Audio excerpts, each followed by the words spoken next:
fucking didn't. But he made people believe in themselves, and it was a very, a really beautiful quality that he had. So I don't know about numbers. All I know is that, yeah, these people come along every few generations, and when they come along, they're to be treasured.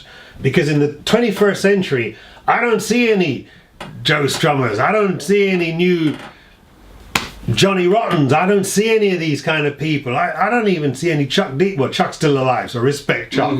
But I don't see any new equivalent of these people. The kind of the warriors, man. I don't see that. And the baddest guy in the 21st century is fucking Justin Bieber. I mean, what the hell? What the hell? I mean, that's what they call a rebel in the 21st century. Give me a break. I'm going to ask you just that if you do believe that some new musical scene or artistic movement can currently have the same impact that punk had at the time. Are we not in a perfect time for something new to appear? Absolutely, it can have the same impact, but not necessarily. I think in the West, it's had its time. Do you know what I mean? But there's, the world is a big place, man. It ain't all about England and America anymore. And that's one of the good sides of technology. It's democratized the possibilities of creativity. It's not, like I say, it's not it's not the machine's fault that people are actually putting up pictures of their ugly kids and what they're eating. That's not technology's fault. I've forgotten my point. No, but I get to travel the world, and you see that people still believe in the power of music to kind of rally people, exchange ideas, pass on information, and, have a kind of political debate. It still has that possibility. It's not just about selling shit, and it ain't all about, thank God, England and America. And I know in Brazil, for instance, people are really passionate about music and the power it has and the possibility it has to change people's lives. Your country is a perfect example of that. And certainly in Africa and India and places that I've been, yeah. So maybe the new stuff, a new movement maybe came from another country? Absolutely. Oh no, England and America, it's done now. England and America, everybody wants to be a celebrity. When I got into music, when I was young, when you got into music, it was an anti-establishment thing. Now, in the 21st century, many young people, not all, but many young people in the West, they get into music to be part of the establishment. You understand? Yeah. They want to be on MTV Awards. They want to walk on a red carpet. Want to have a YouTube channel with thousands and thousands and of if that's your subscribers. dream, I don't know how creative or rebellious you can be. I think you have to say, fuck all that. I think in the 21st century, the secret is to have new values. If you don't want that stuff, then all of a sudden, the world's a really exciting place, man. Trust me. You know what I mean? So, fuck MTV, fuck this, fuck the charts, and maybe I don't need to sell to 10 million people. Maybe I can send to 1,000 people. But the quality of that exchange is much more valuable than the financial reward. Don't get me wrong. There's nothing wrong with getting paid for a good idea, and ideally, you can do something and make a living off of it. But it ain't just about getting rich. There's different kinds of wealth. I'm rich, not in money, but in here somewhere, I feel rich. I'm like, yeah. That's good, that's good. Yesterday at the concert, I was very surprised that there are a lot of youngsters in the crowd. And during the concert, sometimes people start to sing, Jeremy Corbyn. Yeah. And people at the bar are talking about socialism. Yep. I thought it was really strange. I didn't expect that. Maybe there's a germ in this generation, maybe in the next generation, not in this one. Yeah. No, that will not. They don't want the same thing. No, listen. Don't want to be famous. Don't want the money for money. It's good. It's good that you raise that point, because that's why I always say not everybody. It's not all of them. But this election proved that a lot of young people are beginning to get more politically engaged, and the reason that is happening is because they're getting fucked. I don't know how. I'm trying to think of a diplomatic way to say it. Through education, they go to university, they end up with a £50,000 debt. Rent, to rent a room in central London, a tiny room is like £400 a week.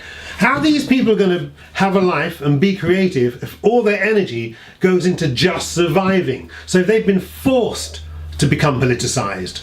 But it's unfortunate that they've had to be pushed against the wall before they become engaged, because a lot of liberties have been taken with people for a long time, but they've only got involved when it's affected them directly. But I guess that's human beings. It's hard for them to empathize with somebody else. But when it hits you directly, then you get on the streets. Then you start voting, and that's what changed things now. So there's hope. I am an optimist, I have to say. I think for 17 years, a lot of young people have been fucking asleep. I have to say that.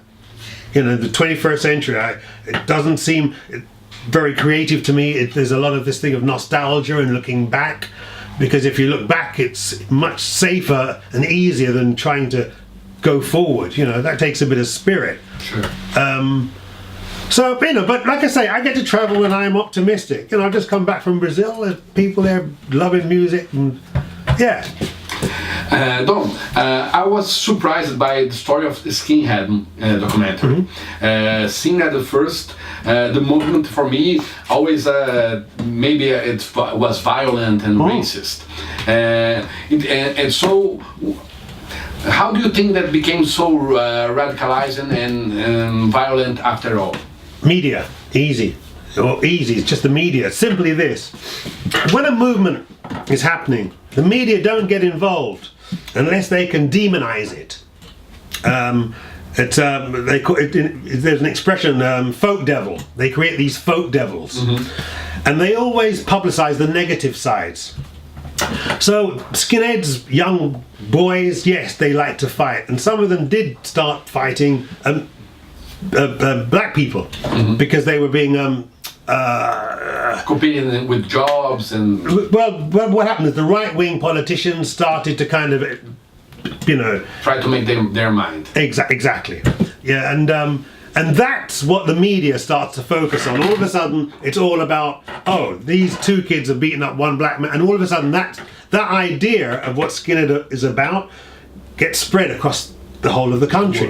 And the whole world. And then the whole world. And then the thing gets amplified over and over. And that's what happened to skinhead. It happened to punk rock. When Johnny Rotten, that thing, they did this thing on TV, the Bill Grundy show. And basically everybody, and they focused on all the kind of the mohawks and the safety pins, and the minute that program was televised, the next day everybody thought, so that's what punk's about. It's about all these superficial things that the media focused on. And that day, that aspect of punk all kind of died. And smart people said, okay, we don't want anything to do with this. But it's interesting that the media's part in making these subcultures happen has been constant in England.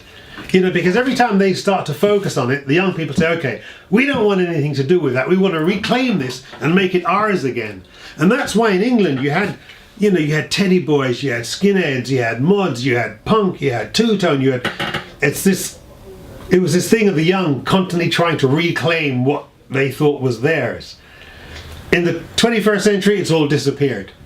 It's funny. But these things were really important in the last half of the 20th century. I'm that old, I was part of all of these things. If I wasn't actively part, I witnessed them, or was affected by them. Tell us about your new projects, what you're planning to do in this year and the next year. Me, like everybody else, I'm hustling, my friend. It's a glamorous hustle, but it's not easy. I'm trying to raise money for a documentary on something called Afrofuturism. Other than that, I've still got my radio show on BBC Six Music, which I love very much. And in the summer months, I do a lot of DJ work. But I just played in Glastonbury. I'm actually recovering from Glastonbury. That's why I'm a bit untogether. I went to Sao Paulo, came home for one day, then the next day, 4 days in Glastonbury. And Glastonbury's hardcore, believe me. It takes like a week to get over it. It's like jet lag, the Glastonbury lag. So yeah, juggling DJing, the radio show, and trying to raise money for film projects. I would love to invite you to DJ in Brazil in maybe next year. But in this year, on next month, on 29th of July, our blog will organize a gathering, a concert in a square in São Paulo to celebrate 40 years of 1977 punk rock. But we tried to get bands to play those same songs, those Clash songs, Pistols songs. And then one guy said to me, "No, Luis, why are you trying to recreate?" Yeah, no, you have to find the new equivalent. Exactly. That's right. So we asked for new bands to show their work, to show their talent. That's right. But the only thing that we're gonna try to mix to celebrate and try to create the same kind of mood. It was between the bands, only play reggae music and double music. That for us, it's a way to change cultures. And for the rockers to listen some reggae, for the reggae people to listen some rock and roll. If I can't come, then you have to get somebody called Yellow P. You know this guy Yellow P? Yellow P, no. I will give you information. He has a sound system in Sao Paulo. He's my friend. Oh, please. Yeah, and I'll give you the information. Yes. I will talk with him because I get some girls to DJ, and they have a project with DJ. Olá, dupla versão. Perfect. It's fine. No, I'm not giving you that. I'm showing you. This Perfect. After that, you give me the information. Yes. So you do believe we are correct to try to bring new bands? Absolutely. Like I say, you know, there's a trend now that, you know, people are looking back at punk rock, but punk rock is not something to look back on.